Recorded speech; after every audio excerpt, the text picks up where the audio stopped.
خوشی آتی ہے وہی خوشی مناتا ہے، جس کو خوشی ملتی ہے وہی خوشی مناتا ہے۔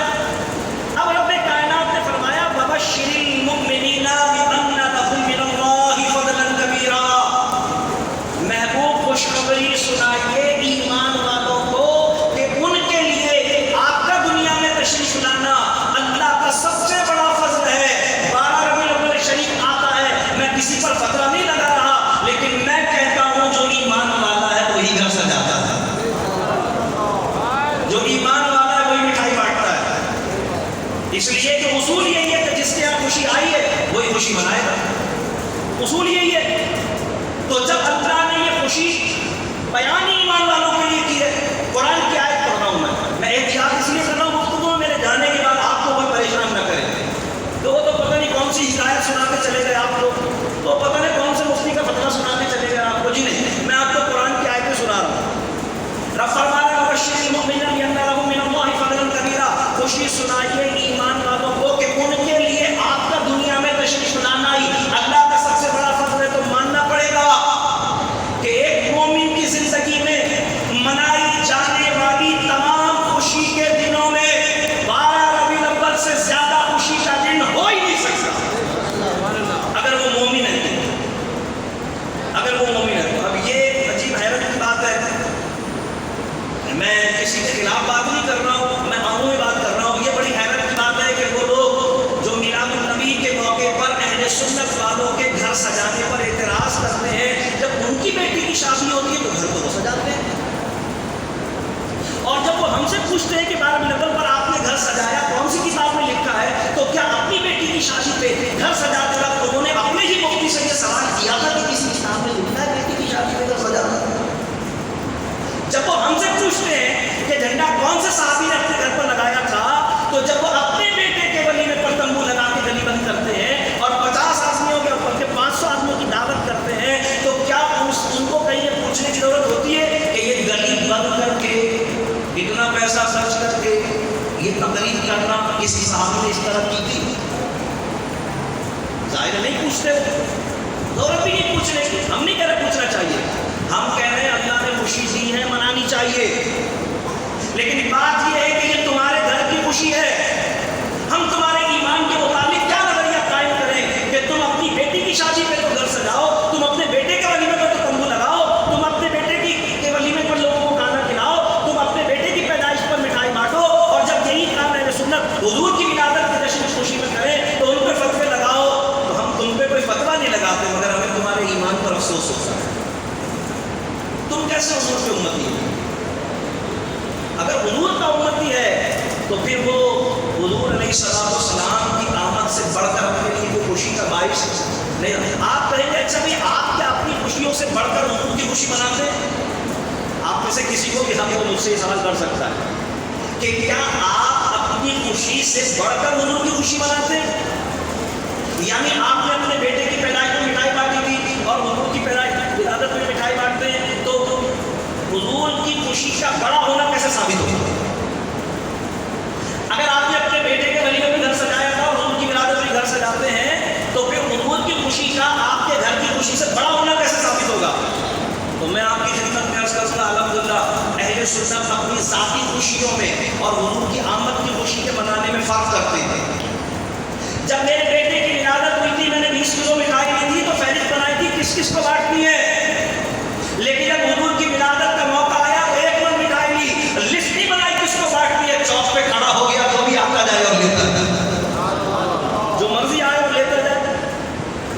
جب میں نے اپنے بیٹے کا ولیمہ کیا تھا تو کس کس کو بلا کے کھانا کھلانا لسٹ بنائی تھی، لیکن جب حضور کی ولادت کی خوشی منائی تو گلی میں ٹینٹ لگا دیا، اناتے نہیں لگائی، دریا بچھا کے دسترخوان بچھا دیا، جو مرضی آئے کھانا کھائے اور جائے۔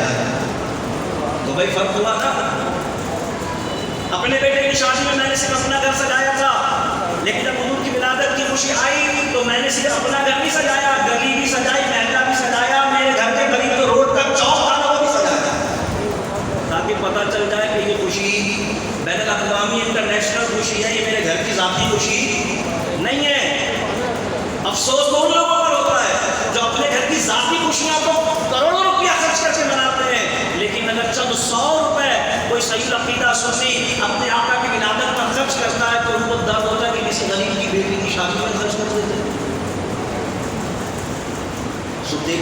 اس قسم کی چیزیں آتی ہیں. چلیے یہ بات دوسری طرف نکل جائے گی. میں نے آپ کو یہ واضح کر دیا کہ جو جشن ہم مناتے ہیں الحمدللہ اس کا حکم ہمیں قرآن نے دیا ہے. اب اگر کوئی آپ سے پوچھے کہ بھئی جشن میلاد النبی مناؤ یہ کہاں لکھا ہے تو آپ کہیے گا الحمدللہ اہل ایمان کے مقدر میں لکھا ہے اور جن کے مقدر میں لکھا ہے وہی منانا. قرآن کہہ رہا ہے وبشر المؤمنین بان لهم من اللہ فضلا کبیرا. چلیے ساتھ بات آگے بڑھاتے ہیں. جشن کی بات ہو گئی, اب عید کی بات ہو جائے تھوڑی سی, کیونکہ لوگ سوری چاقو تیز کر کے رکھتے ہیں اور جیسے ہی ربیع الاول شریف کا مہینہ آتا ہے کہتے ہیں اسلام میں تو 2 عیدیں تیسری کہاں سے آ گئی, اور وہ سیدھا سادہ نوجوان بیچارہ پریشان ہو جاتا ہے, اور اگر امام بھی سیدھا سادہ ہو اور یہ باتیں اس کو بتانے سے قاصر ہو تو وہ بیچارہ اور زیادہ پریشان ہوتا ہے. کیونکہ عام طور پر ایسے موقع پر پھر اپنے ائمہ و خطباء کی طرف تمام رجوع کرتے ہیں کہ بھئی حضرت ذرا بتائیے ہمیں یہ کیا معاملہ ہے, یہ اعتراض ہوا ہے اس کا ہم کیا جواب دیں. تو اس لیے ہمارا فرض بنتا ہے کہ ہم اپنے عوام کو, اپنے مقتدیوں کو, اپنے نمازیوں کو, اپنے عقیدت مندوں کو, اپنے شاگردوں کو یہ بتائیں کہ ہم اس خوشی کو جشن کیوں کہتے ہیں, ہم اس دن کو عید کیوں کہتے ہیں. یہ ہماری ذمہ داری ہے کہ ہم بتائیں. تو جب کوئی آپ کے سامنے کہے کہ بھئی اسلام میں تو 2 عیدیں تیسری کہاں سے آ گئی, تو آپ اس سے کہیے گا کہ جو 2 عیدیں تم مناتے ہو ذرا قرآن میں لکھی بھی دکھاؤ. قرآن میں دکھاؤ کہاں لکھا عید الفطر, اور قرآن میں دکھاؤ کہاں لکھا عید الاضحیٰ. کیونکہ تم بھی تو ہم سے دیجیے کی فاتحہ اور 40ویں اور اس کے لنگر پر قرآن سے دلیل مانگتے ہو, حالانکہ ہم اسے نہ فرض سمجھتے ہیں نہ واجب, لیکن تم تو کہتے ہو قرآن سے نہیں سمجھا. تو جب دلیل آپ قرآن سے مانگتے ہیں تو ہمارا بھی تو حق ہے نا کہ ہم دلیل قرآن سے مانگے.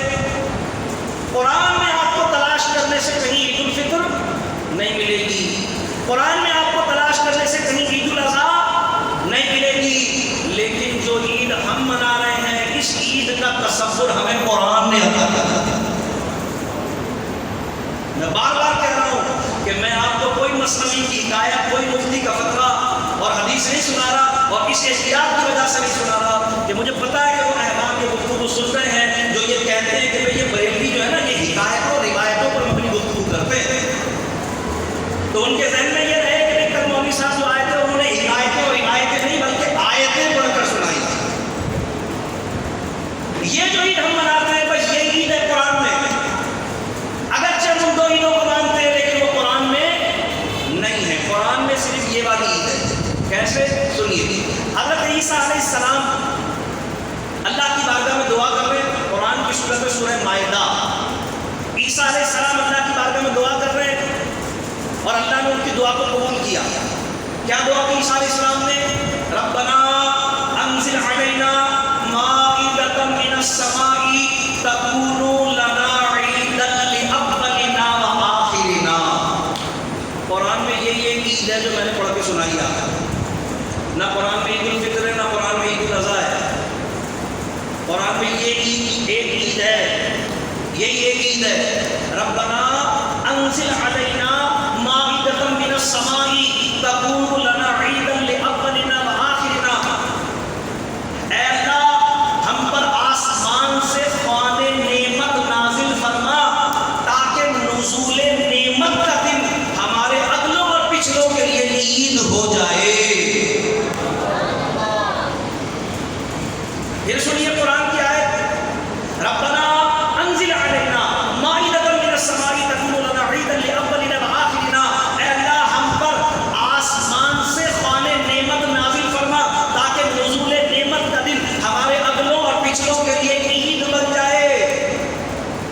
قرآن کی یہ آیت, عیسیٰ علیہ السلام کی دعا, اللہ کی یہ وحی, حضور علیہ السلام کا نزول ساری امت کے لیے درس ہدایت. قرآن عیسائیوں کے لیے نہیں, میرے اور آپ کے لیے درس ہدایت ہے تمام جہانوں کے لیے, لیکن اس سے ہدایت لینے والے کون ہیں, اہل ایمان. درس تو ہم کرتے ہیں قرآن کا, درس قرآن دینا ہمارا کام ہے. تو قرآن ہمیں کیا درس دے رہا ہے, قرآن ہمیں بتا رہا ہے کہ مسلمان کی عید اس بات میں پوشیدہ ہے کہ جب بھی اللہ تبارک و تعالیٰ مسلمان پر نعمت نازل کرتا ہے, مسلمانوں پر نعمت اتارتا ہے, تو وہ عید کا دن ہوتا ہے. اور صرف وہ دن نہیں جس دن وہ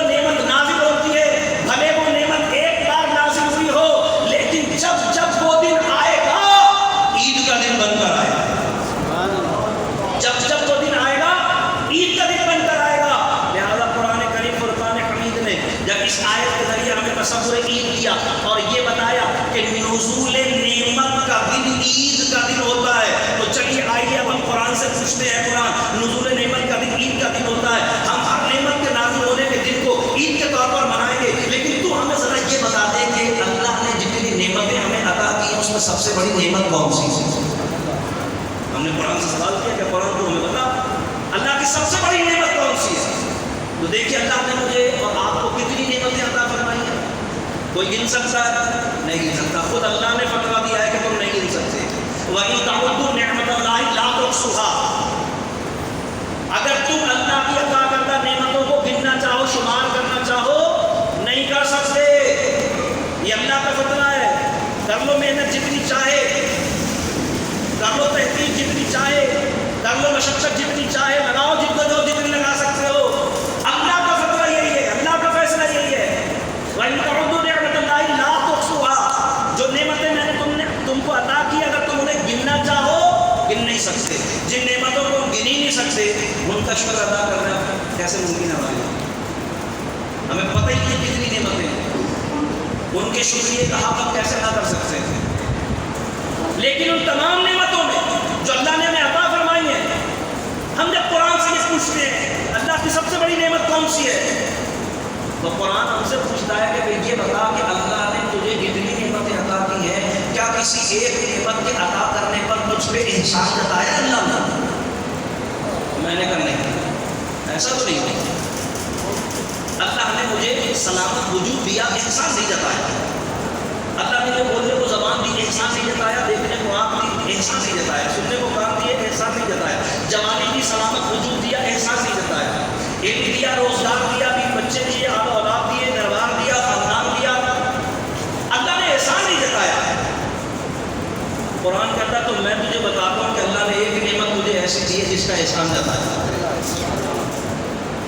کسی نعمت کی عطا کا اللہ نے احسان نہیں جتایا۔ کافروں کو مخاطب کر کے، منکروں کو مخاطب کر کے یہ تو کہا کہ فَبِأَيِّ آلَاءِ رَبِّكُمَا تُكَذِّبَانِ، تم اللہ کی کون کون سی نعمت کو جھٹلاؤ گے، یعنی جن کی گنتی تمہارے اختیار کی بات نہیں ہے ان کا جھٹلانا تمہارے لیے کیسے ممکن ہو سکتا ہے؟ کس چیز سے جھٹلا رہے ہو تم اللہ کی نعمت؟ تو سب سے بڑی نعمت کون سی ہے؟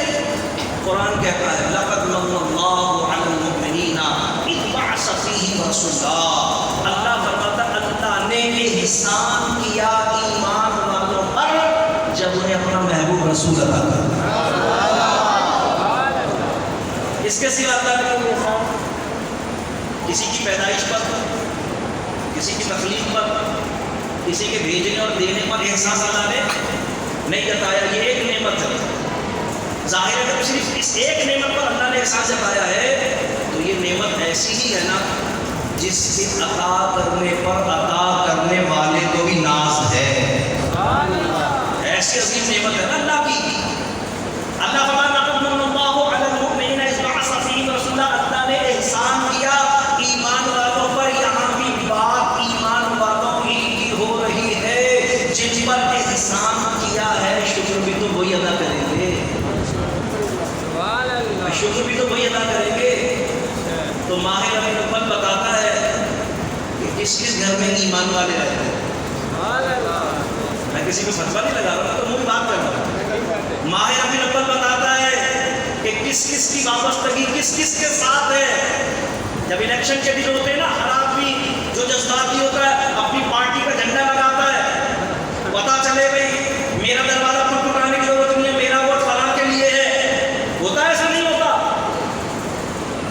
جب ربیع الاول کا مہینہ آتا ہے پوری دنیا میں دوسرے ایام میں، دسمبر ہوتا ہے تو کوئی اور قوم منا رہی ہوتی ہے، فروری ہوتا ہے تو کوئی اور قوم منا رہی ہوتی ہے، مارچ ہوتا ہے تو کوئی اور قوم منا رہی ہوتی ہے، لیکن جب ربیع الاول آتا ہے ہر مسلمان اپنے گھر پر جھنڈا لگا کے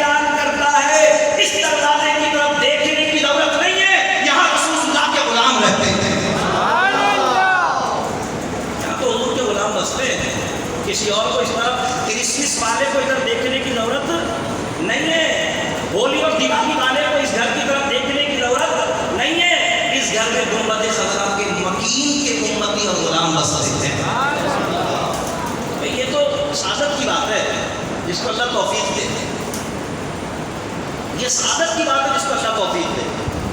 تو جو جشن ہم مناتے ہیں, ہم سے کوئی پوچھے بھی کہاں لکھا ہے, میں نے آپ کو بتا دیا قرآن میں کہاں لکھا ہے. جو عید ہم مناتے ہیں کوئی کہے بھی کہاں لکھی ہے, ہم نے آپ کو بتا دیا قرآن میں کہاں لکھی ہے. اور جو کہتے ہیں نا دو عیدیں ہیں, ظاہر ہے وہ دونوں عیدیں حدیث سے دکھاتے ہیں, تو حدیث میں تو 52 عیدیں دوسری بھی لکھی ہوئی ہیں. کسی کو نہیں ملے تو مجھ سے پوچھ لیجیے, امام صاحب سے پوچھیں گے, امام صاحب دکھائیں گے, ماشاء اللہ عالم دین ہے, مدرس ہے. حضور علیہ السلام نے فرمایا الجمعۃ عید المؤمنین, جمعے کا دن مومنوں کے لیے عید کا دن ہے. بتائیے سال میں کتنے جمعے ہوتے ہیں؟ 52 جمعے ہوتے ہیں نا, تو 52 عیدیں تو یہ آ گئی اسی حدیث کی کتاب سے جس سے عید الفطر اور عید الاضحیٰ دکھا کر وہ کہتے ہیں یہ والی عید کہاں لکھی ہے, اسی کتاب سے ہم لوگوں کو 52 عیدیں اور دکھا دی. پتا چلا ان کا یہ کہنا کہ اسلام میں صرف 2 عیدیں ہیں, جہالت پر مبنی ہے. اگر بخاری مسلم پڑھی ہوتی تو ان کو پتا ہوتا کہ جمعہ بھی عید ہوتا ہے,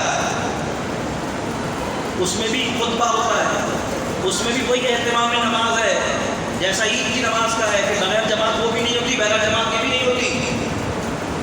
اور پھر اگر کوئی یہ کہے کہ صاحب ٹھیک ہے حضور کی ولادت 12 کو آپ مناتے خوشی مناتے ہیں, لیکن حضور کا وصال بھی تو 12 کو ہوا تھا, تو پھر آپ وصال والے دن خوشی کیسے مناتے ہیں؟ اگر واقعی محبت کی وجہ سے کرتے ہیں تو پھر آپ کو دکھ منانا چاہیے, غم منانا چاہیے. تو پہلی بات یہ ہے کہ اسلام میں کسی کے بھی انتقال کے بعد 3 دن سے زیادہ غم کی اجازت ہے ہی نہیں.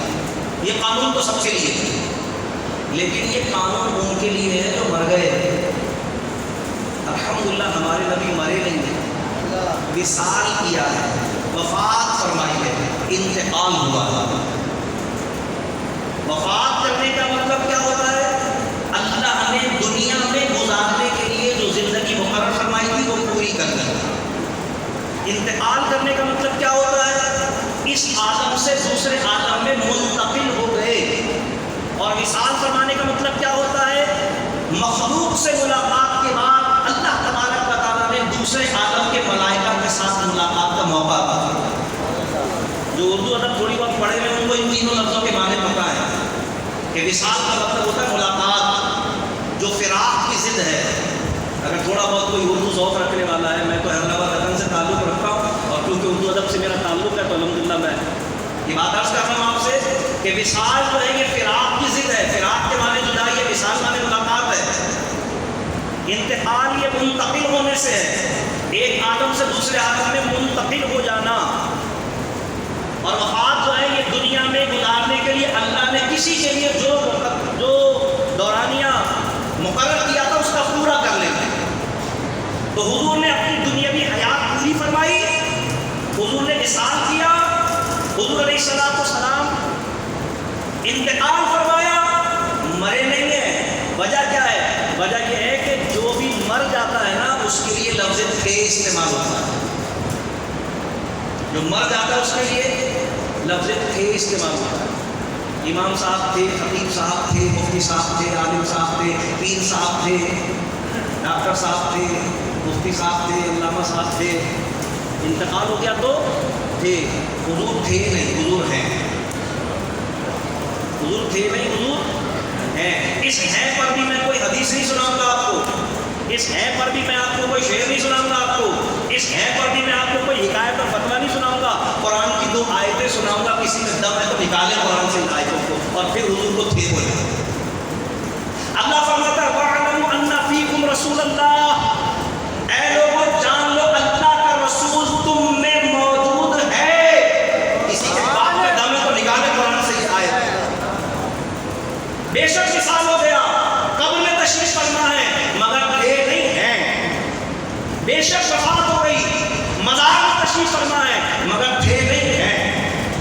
قرآن کہہ رہا ہے, کسی نے ہمت ہے تو قرآن کی آیت کا انکار کرے, کیونکہ قرآن کی ایک آیت کا ممکن بھی ویسے ہی کافی ہے جیسے پورے قرآن کا ممکن تھا. اللہ نے اہل ایمان پر قیامت تک اجتماعی عذاب کے نازل نہ کرنے کی جو وجہ بیان کی, اللہ قرآن میں فرماتا ہے وَمَا كَانَ اللَّهُ لِيُعَذِّبَهُمْ وَأَنْتَ فِيهِمْ. اللہ کی یہ